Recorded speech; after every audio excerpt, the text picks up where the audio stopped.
In 1907, Britain and France embraced Russia. They used honey, in a triple alliance, Britain, France and Russia. And the honey that they used to trap Russia was that if we win the war that's coming with the Ottoman Empire, you will get Constantinople, which is what Russia wants. But they promised Russia one thing through the front door, and they took it back through the back door, like what they did to the Arabs. These are people with PhDs in deception. If they tell you that the sun is shining, don't believe them. Go outside and look up in the sky, see whether the sun is shining. When the Russian army had fought in the First World War and had suffered the most losses, the brunt of the kill were Russians, and they were now winning the war, and the Ottoman Empire was collapsing, and the Russian army is only an arm's length away from Constantinople. They don't want Russia to get Constantinople. No. So what did they do? Russian Jews organized and executed the Bolshevik Revolution, which overthrew the Russian monarchy. They killed the Tsar and the whole family, overthrew the government, and took Russia out of the war. So the Russian army had to stop in its tracks and could not go to Constantinople. In other words, the Russian Jews stabbed Russia in the back. They did more than that. They brought communism. Communism is not Russian. These dum-dums don't understand. Communism was created to destroy Russia. Why don't these dum-dums understand it? Communism is not Russian. Communism was created to destroy Russia, to destroy the Russian Orthodox Church. So they brought communism in the Soviet Union. And for the next 60, 70 years, this Zionist-created entity called the Soviet Union waged war on religion, waged war on the Russian Orthodox Church, killed the priests, closed down the monasteries and churches and so on. 60, 70 years. And then, when the appropriate time came and Israel came into being, it is this same Soviet Union which opened the doors for millions of Russian Jews to now migrate to Israel. If you go to Israel today, you might believe you're in Russia. So many people speaking Russian. These are the Russian Jews. And then the Soviet Union, 6 years after Israel came into being, did something strange and mysterious. Crimea is Russian territory. Crimea is a part of Russia. The Soviet Union decided to give Crimea as a gift to Ukraine. Why did they do that? The historians don't tell you. So let Imran tell you. They gave Crimea to Ukraine in order to stab Russia in the back one more time. Because if Russia loses Crimea, it will enhance Israel's security.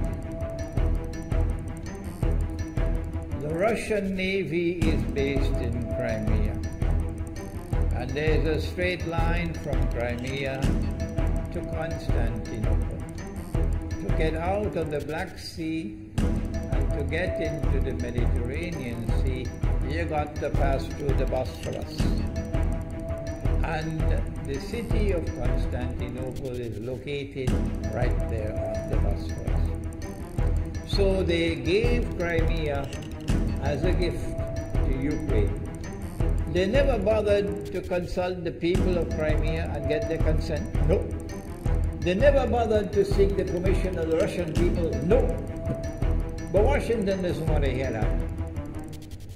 The foolish man who now sits in the White House of the United States, the foolish man who would like to pretend that he's a man of wisdom, he doesn't want to hear.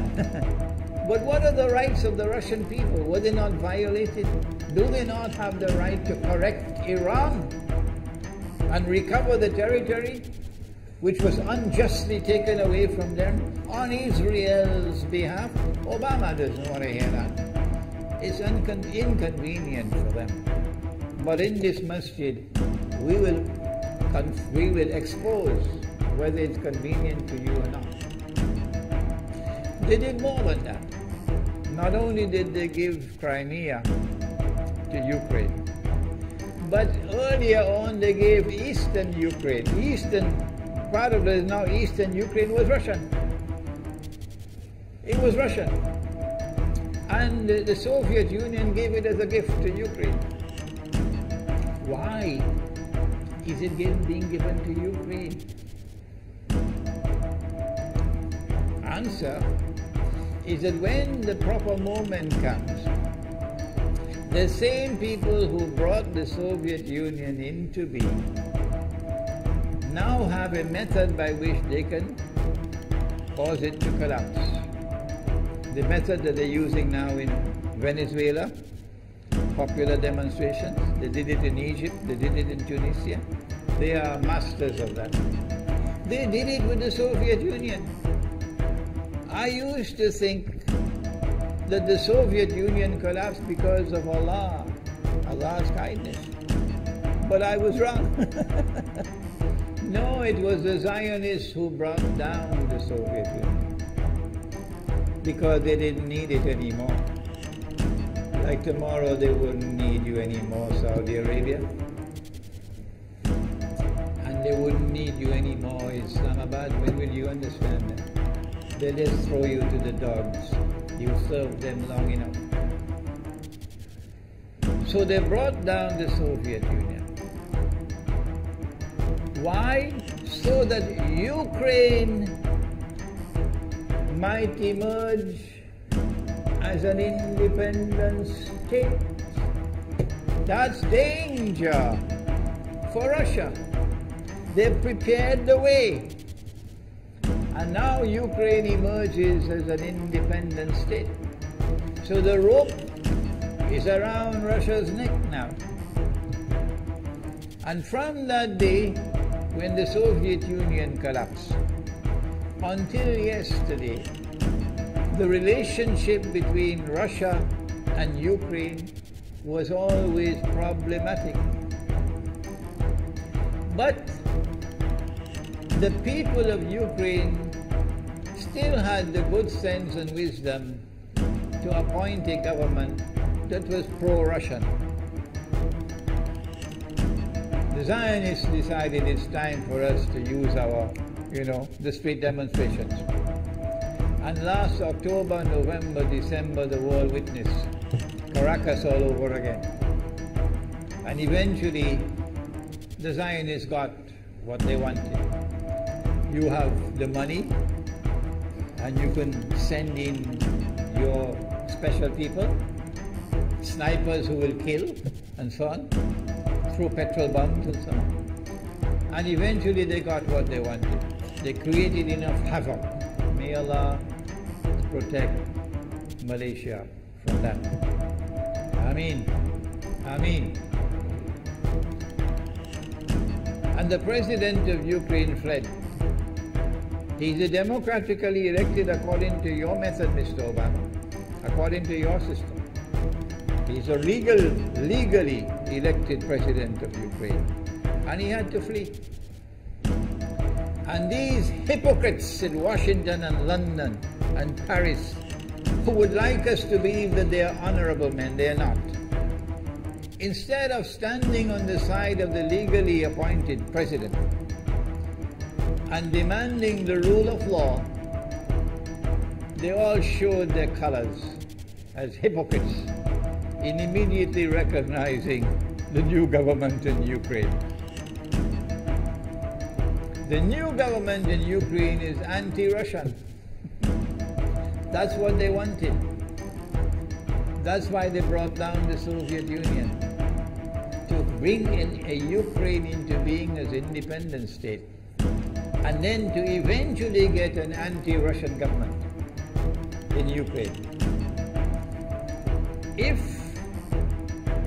by Allah's kindness Putin had not intervened and been so spectacularly successful, this is what the plan would have been. The new government in Ukraine would have joined NATO, and Russia could not stop it. And when the new government in Ukraine joined NATO, NATO will then send its armed forces into Ukraine. It could include nuclear weapons. Then Ukraine will pick a fight with Russia and decide that Russia must now vacate Crimea. Shut down your naval base. The rope is now tightened around your neck. Russia has to put its tail between its legs and withdraw its fleet, Black Sea Fleet, from Crimea. Russia is no longer a naval power. Quick crack, you finish. And Israel will celebrate. That was the master plan. But Allah planned, and Allah's plan was successful. And it is time for the Muslim world to recognize and to see, I cannot influence governments, so what can I do? Don't bother, you waste your time with governments. But the people can understand that this was Allah's plan. They planned, the enemy planned for so long, and at the last moment Allah intervened. And Putin was able to get the people of Crimea to vote in a referendum. And they voted 90-something% in favor of returning to Russia. They were a part of Russia, and they want to return to Russia. So Putin was successful in delivering to the Zionist movement